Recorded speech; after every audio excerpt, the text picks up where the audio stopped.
個個都話2歲嘅小朋友係 Trouble 2，進入咗幼兒叛逆期。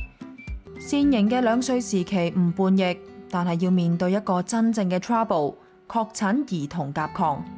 而真正誘發甲亢嘅原因，用咗7年先至揾到。如果我係甲狀腺低嘅話咧，我就會便秘。如果甲狀腺高嘅話咧，我就會瞓唔着。係條頸好腫，明顯離遠即係普通人都可以望到佢係真係好犀利甲亢。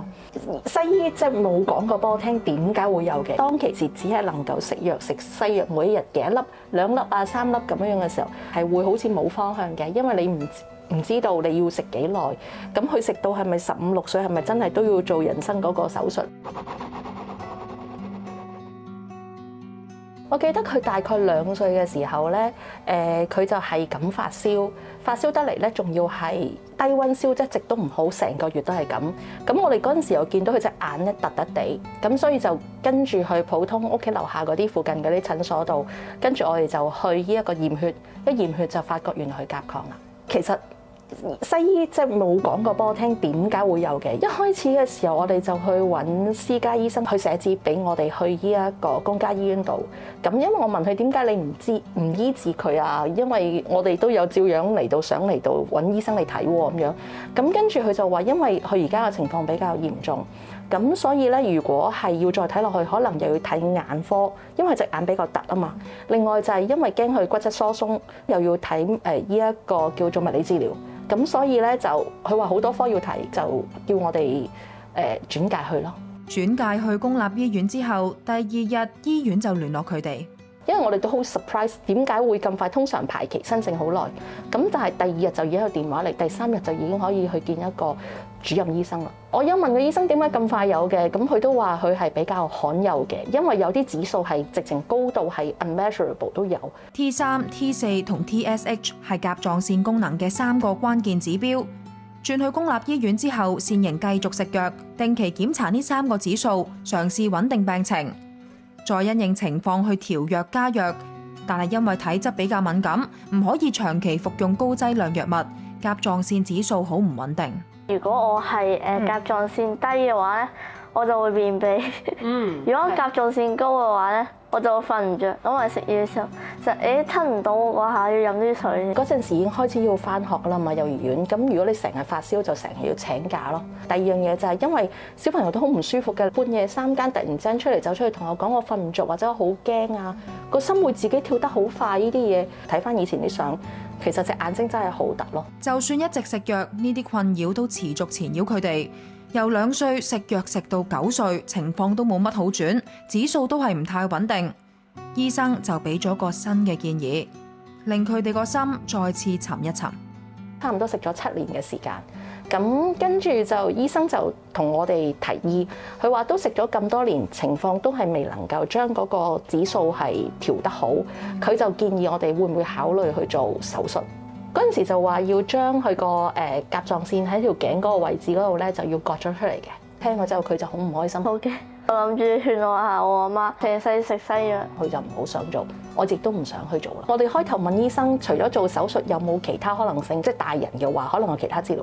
咁因為佢咁細個，咁醫生就嗰陣時就話都係做手術嘅。因為一個9歲，當其時係9歲嘛，咁9歲你要去做手術，跟住就可能以後都要食一啲補充劑。我自己心態就諗住，不如拖得幾耐得幾耐，食住藥先啦。當善瑩同媽媽都諗住拖住先，唔忍心要個女入手術室捱一刀，寧願繼續食藥穩定病情嘅時候，朋友嘅一個建議為佢哋帶嚟轉機。我身邊有朋友，佢本來有一個好嚴重嘅病嘅，咁佢就揾咗阿張醫生去睇咗，我哋就喺屋企裏邊去討論會唔會俾佢試下中醫醫嘅方式，因為其實我哋都未試過有咁嘅情況，咁我哋都係想諗住，既然都有話又要做手術啦，咁我哋不如再試下俾多個機會，睇下會唔會有機會幫到佢，可以將個甲狀腺個情況亢奮可以處理得好啲。張醫，其實兒童甲亢呢個情況係常唔常見咧？係真係發生咩事咧？同成年人去比咧，其實就相對嗰個病發率咧，其實係低好多嘅。而且就算佢係一個兒童有甲狀腺亢奮啦，處理去到7年咧，都係嗰啲所謂叫甲狀腺嘅T3、T4啊或者 TSH 嗰啲指數咧，都係唔正常咧，比較罕見嘅。因為一般嚟講，其實西藥都係好針對性嘅，其實好多都係可以即時咧就係處理得到，可能佢嘅週期係1年至1年半咧，好多都穩定落嚟嘅啦。咁但係其實好似妹妹咁樣啦，咁其實佢係以一個7年嘅情況之下，反覆嘅甲狀腺依然都係嗰個指數係飆得好高啊，或者嗰個 TSH 係完全係 detect 唔到，即係好多年都自我調節唔到嘅呢個狀態。罕見嘅兒童嚴重甲亢，除咗令腺型有眼突、頸腫、吞嚥困難、睡眠障礙等嘅問題之外，亦都令佢生長過速，骨頭未生得好就已經拉長咗，導致有骨質疏鬆嘅問題。要處理嘅問題涵蓋晒兒科、眼科、內科同骨科。嚟到中醫呢度，佢哋希望尋求新嘅希望同機會。咁我好記得嗰陣時咧，我哋第一次見張醫啦，張醫擺完脈之後，佢就同我哋定一個小目標。我唔知張醫仲記唔記得？係啊，定咗小目標啊。係啦，就係話希望咧半年內咧令到個 T4 穩定落嚟，可以穩定落嚟，唔好再飆高，又要再加藥嘅。咁我記得嗰陣時其實好快啦，都唔使半年，兩個月，因為我哋食咗中藥之後個零月，又即係醫院嗰邊又抽血，已經開始打電話嚟同我講要減藥啦。不過我就諗緊，呢7年嚟佢每一次一調藥少少，一個星期調1粒或者半粒，可能佢都反彈得好快。但係其實到而家為止11個月啦，我哋其實已經減咗5、6次藥啦。係由以前一個星期去食，一個星期計大概20幾粒藥，而家只係每日食1粒，啲指數仲好靚仔。食咗中藥冇耐，西醫嗰邊嘅甲狀腺藥物已經可以減少份量，而且 T3、T4 指數亦都穩定回落。下一步，張醫同腺型媽媽專注喺改善 TSH 指數上，能夠改善到 TSH 指數，先至係真正代表康復。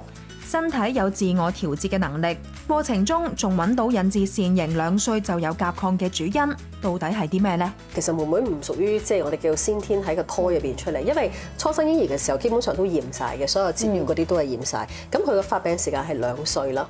咁即係其實佢喺2歲之後有發病嘅，咁好多時候真係可能係因為一啲免疫系統其實佢失調。我係開咗一啲咧就係非甲狀腺類嘅藥，開咗一個咧就係調節佢免疫系統嘅藥。我開咗呢個藥之後，咁妹妹咧就有一個好好嘅效果。然後頭先講嘅啲指數全部都正常晒。再同媽咪我哋再細心去再去同佢傾嘅時候咧，推斷到就係點解佢今次嘅呢2次嘅新嘅藥對佢嘅效果咁好啊？就係因為有機會係10個月嘅時候，佢係有機會係因為川崎病之後嘅後遺症，導致咗呢一個甲狀腺嘅反覆嘅一種免疫嘅發炎嘅狀態。其實川崎病係一個由於病毒或者細菌引發嘅身體嚴重嘅一個自身免疫嘅自己打自己一個小朋友會有嘅病，咁佢會有好多症狀嘅。所以呢個亦都解説咗點解我哋喺公立醫院淨係食甲狀腺藥，佢嘅指數控制唔到，即係控制一路7年嚟都唔平穩。原來就係因為咧喺源頭上邊咧，可能係疏忽咗。有啲嘅原因咧，其實佢係冇呢一個嘅，即係好清楚或者係好針對性去處理。